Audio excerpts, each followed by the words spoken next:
প্রিয় দর্শক, এই হচ্ছে সেই আয়নাঘর, যে আয়নাঘরে শত শত মানুষ গুম করে এখানে রাখা হতো এবং বছরের পর বছর তারা এই অন্ধকার গহীনে থেকেছে।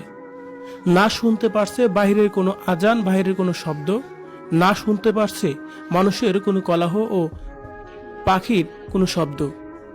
এই অন্ধকার ঘরের মধ্যেই তাদের বছরের পর বছর কাটানো হয়েছে। নাম দিয়েছে আয়নাঘর। কিন্তু এই আয়নাঘরে কঠিন এক অন্ধকার, সবসময় অন্ধকারের মধ্যেই থাকতে হয়েছে তাদের। সত্যি এই আয়নাঘর থেকে যারা বেরিয়েছে তাদের বর্ণনাগুলো শুনলে যেন রীতিমতোই গায়ের লোম দাঁড়িয়ে যায়। কতটা কষ্টের মধ্যে দিন পার করতে হয়েছে তাদের।